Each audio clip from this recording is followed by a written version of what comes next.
María, estamos en Atlántica, en Mar del Plata, para toda la provincia, por eso te preguntamos directamente, ¿no? ¿Qué puede hacer ese monotributista que fue, bueno, recategorizado de manera automática? ¿Tiene alguna herramienta? Sí, en general los casos que estuvimos viendo es que desde el viernes pasado, o sea, hace solo una semana, les llegó una notificación a muchos monotributistas diciéndoles que el fisco los iba a recategorizar de oficio. Entonces, desde el día que recibieron esa notificación, tienen 15 días hábiles para que, si no están de acuerdo en esa categoría que fueron asignadas, que obviamente o en la mayoría de los casos se trata de categorías superiores a las que venían informando, tienen que apelar la medida. Bien, pero ¿cómo es esa apelación a la medida? Bien, tienen que dar respuesta a través de su misma página del organismo y tienen que justificar y explicar por qué no corresponde esa recategorización. En cada caso puntual, en cada nota que le llegó al contribuyente, el fisco le informa cuántos ingresos entiende o cuántos ingresos son los que están en las bases de datos. Por ejemplo, le llega una notificación diciendo, vimos que tuviste ingresos por 15 millones. Entonces, si el contribuyente no está de acuerdo, tiene que decir, estos fueron mis ingresos. Ajá. ¿Y cuáles serían los ingresos que no constituyen un porqué para, por ejemplo, el monotributista, pero sí para Arca? Bien, a ver, algo que por un lado es todos los ingresos que están vinculados a la actividad, a la actividad que ese monotributista, sea una prestación de servicio, sea un profesional, sea alguien que haga algún oficio o bien la venta de bienes, esté incluida dentro del monotributo. Con lo Ajá. cual, salvo ciertas excepciones, como puede ser, no sé, un préstamo de dinero, que a alguien se le acredite dinero por un regalo, por un, no sé, cobro, cosas que uno va escuchando que van sucediendo y que en la práctica ocurre de la pareja te pasa o tenés transferencias de familiares, eso no corresponde O sea, considerarse transferencias como entre la ingreso. familia, por ejemplo, transferencias de terceros, pero que no tengan que ver con tu actividad, algo que, no sé, que le Exacto. vendiste a alguien, que no tiene que Es ver con tu decir, actividad.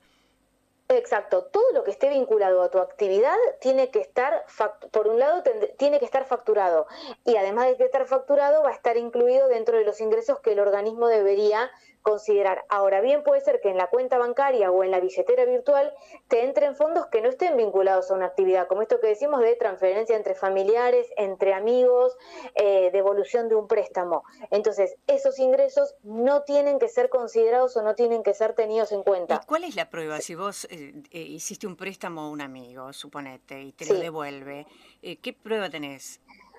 No, a ver, el tema que era lo que está generando muchísimo ruido es Sí. ver cómo consideró Arca esos ingresos o qué ingresos consideró para la recategorización. ¿Por qué? Porque lo que se está viendo en muchos casos es que Arca está considerando el total de ingresos en las cuentas bancarias, o mejor dicho, en las o sobre todo en las billeteras virtuales, y no se hizo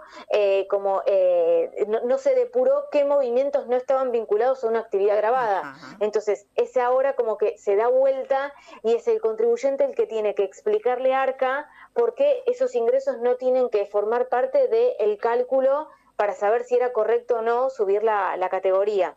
Noelia, ¿qué sugerís o qué le sugerís al monotributista cuando va a cobrar algo a través de la billetera virtual o de una cuenta bancaria?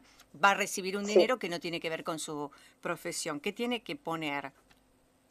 Lo principal, y me escapo un poco de tu pregunta, es que todo ingreso que esté vinculado a la actividad tiene que estar facturado. Es decir, que no esté facturado no quiere decir que no va a ser considerado para la recategorización o para la recategorización que haga el organismo o que deba hacer el propio contribuyente.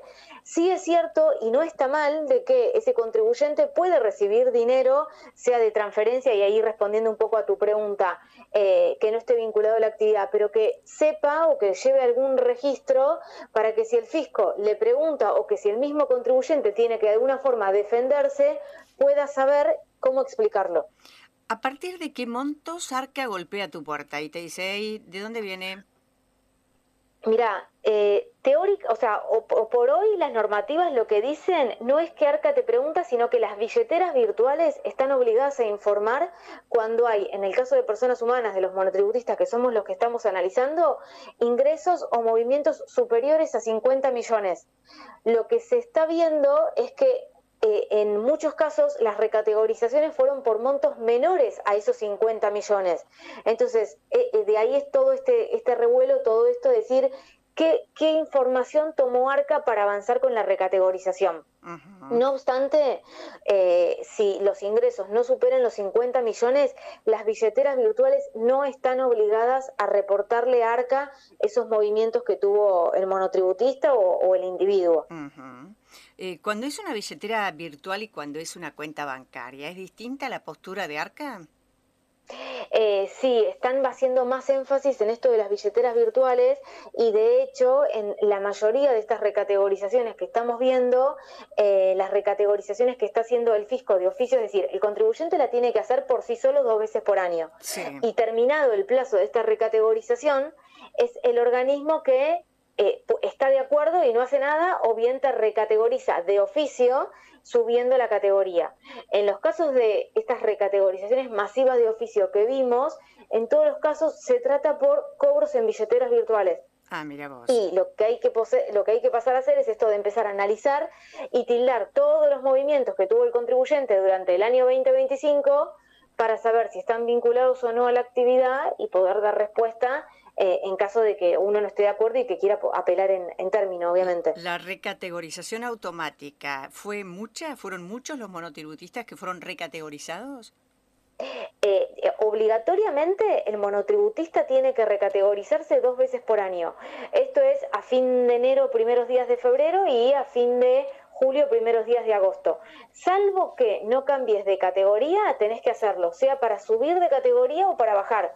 Es común que los monotributistas cambien de categoría. ¿Por qué? Porque como las tablas y los valores o parámetros se actualizan semestralmente, cada semestre el monotributista tiene que ver cuánto facturó en sus últimos 12 meses y si corresponde permanecer en la misma categoría, subir o bajar. O sea, ahí no hay nada raro, no hay ningún riesgo, no hay ninguna contingencia, pero corresponde hacerlo. Bien. Una pregunta de José.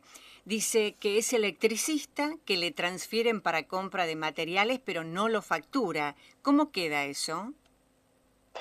El tema es que cuando él lo compra, el tema es después cómo él recupera eso. ¿Por qué? Porque entiendo que él lo que hace es recibir el dinero de su cliente y después va a estar facturando solamente el servicio por la tarea la que mano brindó. de obra. Exacto. Esos casos es difícil, no que es difícil de explicar, a veces es mejor, porque ¿qué pasa? Su actividad o su tarea solamente va a ser el servicio que está brindando. Se puede justificar, se puede argumentar, pero cuando él después al cliente le haga la factura o le haga el comprobante, tendría que segregar qué es servicio puramente, cuál es la tarea que él hizo y cuál es el reintegro de gastos o el recupero de gastos por aquello que él compró de materiales para su cliente. O sea, tendría que discriminar mano de obra de compra de materiales. Exacto. Pero si no lo facturaste. No, el tema es que corresponde que esté facturado. Bien. En estos casos, lógicamente, hay un paso automático de Arca cuando se encuentra con este tipo de situaciones. El tema es que, aunque no esté facturado, para Arca es un ingreso grabado y en ese sentido sí es correcto que para Arca esté grabado. ¿Por qué? Porque forma parte de su actividad. Es decir, que alguien no facture... Claro, pero la compra no de materiales, la compra de materiales no es para él. No, es un recupero, o sea, conceptualmente o digamos en el mundo de impuestos o de la contabilidad lo que quiere decir es que es un recupero de gastos, es decir, él va a estar incurriendo en un gasto para luego refacturárselo a su cliente. ¿Y se puede discriminar esto en la declaración? Sí, en la factura puede decirlo. Obviamente que no va a haber margen de ganancia por esa compra de materiales, es decir, lo que va a hacer él en su rol de electricista es ir al lugar de comprar los materiales y así como está se da vuelta y se los refactura a su cliente sin margen de ganancia. Después cobrará por el servicio que prestó. ¿Y te va a pedir Arca la factura de los materiales que compraste?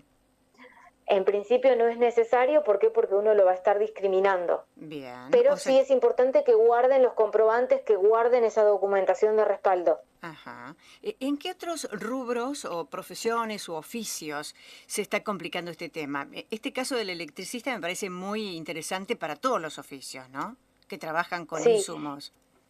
Sí, en realidad más que nada es en todos aquellos que tienen movimientos en billeteras virtuales y que usan esa billetera virtual como le pasa a cualquier persona para gastos o ingresos vinculados a la actividad y también para ingresos de la vida personal, Claro. familiares, amigos, no sé, me decían el otro día casos de colegios que juntan para los regalos, entre otras.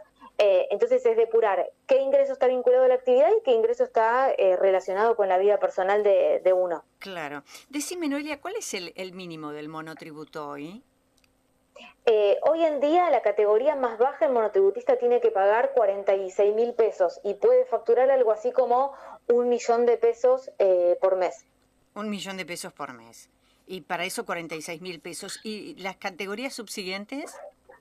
Bien, las categorías subsiguientes hay que tener en cuenta que no son todas iguales y que no aumentan todas en la misma proporción. Es decir, en la categoría más baja que yo te dije, esto de el monotributista puede facturar por año 10 millones, o sea, es un poquito menos de 1.000.000 de pesos.